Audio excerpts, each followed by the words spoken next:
Salut les amis, bienvenue dans le Foot du Foot.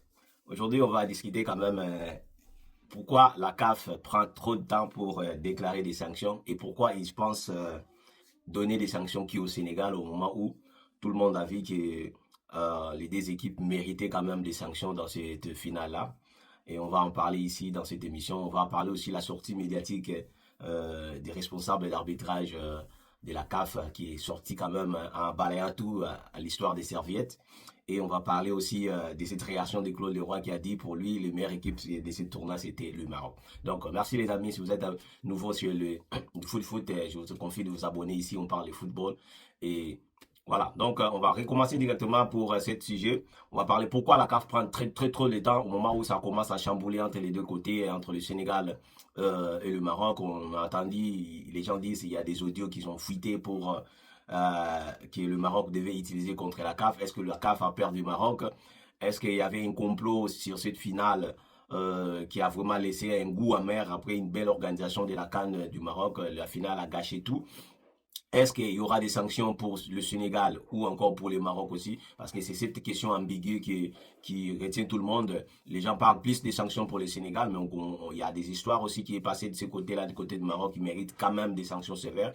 C'est là aussi que le football africain doit avancer en termes de sanctions. Il ne faut pas utiliser des complaisances en termes de sanctions. C'est ça qui fait que les erreurs, les erreurs continuent d'apparaître match après match, compétition après compétition, parce que les organes compétents n'arrivent pas à sanctionner correctement les équipes fautives. Et c'est là aussi que la CAF doit quand même montrer de quoi il est capable, de sanctionner ses équipes, de sanctionner ses propres équipes, de faire respecter, euh, ses lois à eux-mêmes. Par rapport à Claude Leroy a déclaré dans le canal de Plus, il a dit que pour lui, la meilleure équipe de ce tournoi était le Maroc. Moi, je bien dire que c'est faux. Le Maroc n'a pas été une équipe constante comme le Sénégal. Parlons de la constance des équipes dans cette CAN. Moi, si je pourrais nommer des meilleures équipes, je nommerais en premier le Sénégal, en deuxième le Nigeria. Ce sont des équipes, depuis le début de la compétition, ont monté une sérénité, une constance dans le terme de résultats et de progression. Donc, dans ce point de vue-là, moi, je trouve que le Sénégal a été très constant et le Nigeria a été aussi très constant dans cette compétition. Et ça montre que ces deux équipes-là n'ont pas perdu. Le Nigeria n'a pas perdu, donc il a perdu au penalty, je dirais, mais il n'a pas perdu en termes de 120 minutes de jeu, il n'a pas perdu. Donc, ça montre que ce sont des équipes qui étaient constantes. On rappelle depuis que le coach nigérien est là, le Nigeria n'a pas perdu un match. Donc, pendant 90 minutes, le Nigeria n'a pas perdu aussi un match. Ça montre très bon comme que cette équipe nigérienne est constante et en constante progression quand même. C'est ça que pour moi, je retiens. Mais pour Claude Leroy, pour lui, la meilleure équipe, c'était le Maroc. Mais moi, de mon point de vue, le Maroc, non. Le Maroc n'a pas vraiment convaincu dans cette compétition avec des adversaires faciles à battre, et c'était douté, avec l'arbitrage aussi qui s'est mêlé. Donc, pour moi, j'ai pas vu vraiment une équipe marocaine trop étincelante. Il avait la pression de son public, il avait la pression d'aller chercher cette coupe. Moi, je vois une équipe marocaine meilleure à l'extérieur, je dirais. Si la prochaine CAN sera organisée à l'extérieur, donc je vois que là, le Maroc sera quand même libéré de toute pression. On pourrait aller même chercher ce titre-là à l'extérieur, qui est à domicile, qui a essayé mis quand même beaucoup. Voilà, on va parler quand même en point de vue des sanctions. Hier, c'était mardi où le comité disciplinaire de la CAF a statué, mais jusqu'à présent, on n'a pas encore reçu des sanctions parce qu'il y a la tension là à l'interne. Il y a la tension à l'interne. Est-ce qu'on va sanctionner que le Sénégal? Quel type de sanctions que le Sénégal mérite? Est-ce que le Maroc? Mais pour moi, c'est clair, les deux équipes doivent être sanctionnées. Le Sénégal, par rapport au comportement du coach qui a demandé aux joueurs de s'en aller, de sortir du terrain, qui est un comportement antisportif, si on peut dire ça comme ça. L'équipe, même si l'arbitre est contre l'équipe, même si les décisions d'arbitre sont discutables, l'équipe n'a pas le droit de quitter le terrain. Donc, à cause de ces gestes-là, peut-être le coach sénégalais sera lourdement sanctionné par la CAF. On ne sait pas quel type de sanctions. Et le Sénégal aussi peut couper des sanctions grâce à l'agression que ses adversaires, ses supporters ont fait face au stadier, du stade du Maroc. On a vu quand même la bagarre et ce type de sanctions sanctionnent souvent les supporters. Peut-être le Sénégal peut écoper de matchs à huis clos. Ou encore, le Sénégal peut couper quand même des matchs à huis clos, je dirais, ou encore des longues séries de matchs à l'extérieur qui ne pouvaient pas jouer en domicile. Donc ça, ce sont des sanctions qui peuvent aviser, qui peuvent tomber sur sur le Sénégal. Mais du côté du Maroc aussi, il y a des cas qui sont à sanctionner, comme le comportement d'Hakimi, le comportement de Saïbari, les comportements en même anti-G, je dirais ça, pour les ramasseurs de balles. Ça incombe quand même les stades ou encore incombe l'équipe marocaine parce que c'est eux qui organisent la compétition, qui c'est eux qui doivent s'assurer que tous les gens qui entrent dans la zone neutre ou encore la zone de terrain donc doit être identifié et connu. Donc c'est comme ça la loi de la FIFA ou encore la loi de la CAF demande que les gens qui sont dans la zone neutre, toutes doivent être identifiés, y compris des gens qui est à l'extérieur parce que la surface du terrain englobe même la surface du gardien de but et son poteau, même ses filets. Donc voilà, on peut pas imaginer dans un match de ce niveau, il y a un joueur adverse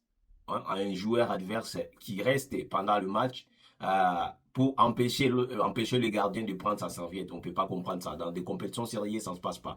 Moi, je sais que je dis souvent, la complaisance de la CAF se voit souvent face aux équipes maghrébines. Moi, je les constate souvent. Vous voyez, le même comportement, c'est à Paris en cet week-end en Coupe des Confédérations africaines où on a vu le même comportement des équipes marocaines ont allé chercher des serviettes des gardiens congolais, des matchs qui opposaient Wydad Athletic de Casablanca face à Maniema Union. Donc, on a vu ces mêmes comportements se répéter. Cela veut dire si on ne sanctionne pas ce comportement, ça deviendrait normal. Les équipes qui vont jouer là-bas, ils seront déstabilisés tout en envoyant des gens venir chercher des choses et déstabiliser les équipes. Ça, c'est vrai, c'est ce qu'on constate. Moi, ce qui m'agace souvent avec la CAF, c'est la compétition majeure en termes de clubs en compétition africaine ou en termes de la CAN. C'est qu'on voit des lasers. On sait bien que quand les équipes du Sud vont en Nord, il y a des supporters qui utilisent des lasers. Ça, c'est inacceptable. Mais pourquoi la CAF laisse ça? Ça devenu c'est comme normal. On n'a jamais vu ça dans l'UEFA. Partout ailleurs où les joueurs tentaient de jouer, il y a des lasers sur ses yeux. C'est ça s'est produit qu'au Maghreb. Et pour eux, pour la CAF, c'est normal. Ce sont des comportements à bannir. Ce sont des comportements qui n'ont pas lieu au football. Qui n'a pas lieu au football. Et ça, on doit les mettre, on doit sanctionner sévèrement ce genre de comportement pour que ça n'arrive pas. Mais quand il y a des complaisances, quand on choisit ces camps pour sanctionner, ça ne marche pas comme ça. On ne peut pas voir un match de football où l'équipe adverse, les supporters viennent avec des lasers pour essayer d'empêcher les gardiens ou empêcher les joueurs qui jouent le ballon de voir mieux. Et ça, c'est aux yeux de tout le monde. Même le président de la CAF est là. Le comité qu'on dit, le comité disciplinaire de la CAF, ils sont là. Ils voient des scénarios comme ça. Ça, c'est pas le football. Les gens veulent le football, mais c'est genre de comportement et ils le savent normalement sans sanctionner. Et maintenant, quand il arrive des scandales gigantesques, les scandales gigantesques comme ça, maintenant ils cherchent les choses. Non, ça ne marche pas. Il faut appliquer les sanctions là où on doit sanctionner. Et on doit radier ces genres de comportements du football africain. Les genres de comportements qui influencent les arbitres, les genres de comportements qui nuisent à la visibilité. On ne peut pas regarder un match où les gardiens adverses a plein de lasers sur ses yeux plutôt. Comment vous vous sentez quand vous, les responsables de la CAN ou encore les responsables de la CAF, vous regardez un match où les gardiens adverses ou encore les joueurs adverses, quand ils ont le ballon pour tirer au coup franc ou quelque chose comme ça, ils ont en plein visage plusieurs lasers. Ça va marcher si vous prenez aussi au sérieux vos compétitions. Parce que si vous ne sanctionnez pas ce genre de comportement, personne ne va vous applaudir. Et vous voulez que les autres vous applaudissent parce que voilà, la CAN et ceci, les ça. Non, il faut qu'on se fasse respecter. On se fera respecter si la CAF prenne des bonnes décisions, des décisions disciplinaires sérieuses. Face au Sénégal, il faut prendre des décisions sérieuses pour qu'une équipe ne tente plus ce genre de choses, de quitter le terrain si l'arbitrage n'est pas à son goût. Je dirais ça. Pour le Maroc, il faut sanctionner sévèrement les gens qui allaient chercher des serviettes pour montrer l'exemple que si ça se répète encore, ça serait de l'autre sanction qui doit arriver. C'est comme ça qu'on doit éduquer les gens dans le football. Mais il ne faut pas aller dans les complaisances, dans la misérie. On sait bien que le président de la Fédération marocaine est le vice-président de la CAF. Bien sûr qu'il a quand même du poids. Comme disait quand même le président de la Fédération sénégalaise de football, que le Sénégal, plutôt le Maroc a pris en otage plusieurs fédérations africaines parce qu'ils n'ont pas de infrastructures. Et ils jouent tous leurs matchs au Maroc. Donc, on comprend qu'ils ne vont pas prendre la décision contre le Maroc, d'autant plus que le Maroc pourra refuser leur match à domicile et ils n'auront plus les terrains à les jouer. Mais ça ne se passe pas comme ça. On doit sanctionner pour faire évoluer le football, pour faire évoluer la mentalité. Aujourd'hui, on a des CAN qui, en termes d'organisation, en termes des infrastructures, qui sont belles, mais quelque chose qui reste en arrière, ce sont les arbitres, ce sont les sanctions. Il n'y a pas de sanctions. On voit souvent des arbitres commettre des erreurs grossières, mais ce sont les mêmes arbitres qu'on leur donne comme de matchs de haut niveau, que leurs matchs qui font encore des bêtises.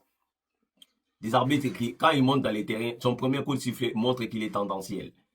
ce sont des genres d'arbitres qu'on leur confie encore des matchs, qu'on leur confie encore des matchs. Donc, il faut quand même la CAF puisse revoir de ce côté. On attend voir des sanctions face au Sénégal, face au Maroc aussi, pour qu'on puisse avoir un football africain évolue, on va avoir une équité dans le foot. C'est ça qui va faire évoluer notre football ou encore va faire évoluer l'Afrique. Merci beaucoup, merci. Qu'est-ce que si vous avez des commentaires par rapport à ça, est-ce que vous voyez que la CAF va sanctionner le Maroc et le Sénégal ou seulement le Sénégal? Parce que tout le monde regarde que le Sénégal, mais au moment où le Marocain aussi était fautif dans plusieurs choses. Est-ce que l'arbitre de la rencontre mérite-t-il aussi une sanction? Parce que du point de vue arbitrage dans ce match-là, moi, je n'ai pas vu des erreurs d'arbitrage grossières. Ne fût-ce que je dirais qu'au but du Sénégal, l'arbitre est peut-être un sifflé un peu plus tôt. Sa faute, qui est aussi une faute sifflable. Donc, du point de vue disciplinaire côté arbitre, moi, je ne trouve pas grand-chose qu'on peut reprocher à cet arbitre dans ces deux occasions. Donc, ce sont des occasions qui sont nettes, qui sont sifflables en termes d'arbitrage. Mais la manière peut-être n'était pas bonne. La manière qu'il a, parce que moi j'ai compris quand l'arbitre n'a pas sifflé et a annulé le but là, côté Sénégal, l'arbitre n'a pas voulu siffler le penalty pour le Maroc. C'est la VAR qui a appelé directement l'arbitre pour aller siffler cette faute là. Donc pour moi, je vois en conscience l'arbitre, en aucun cas, il voulait siffler penalty dans ce genre de faute. Parce qu'on sait, on est à la dernière minute, il y a toujours des mouvements à la surface de réparation. Aucun arbitre va siffler faute dans cette pareille circonstance. Donc, il y avait la VAR qui a intervenu pour pouvoir corriger l'arbitre. Et c'est là où ça a gâché vraiment toutes les choses. Mais du point de vue tactique, du point de vue tout ce que j'ai vu dans le match, l'arbitre était correct. Sauf ces deux tragiques décisions qui a anéanti tout son travail durant 120 minutes. Merci beaucoup. Si vous êtes nouveau dans le canal Les Foot du Foot, je vous confie de vous abonner et on reste connecté.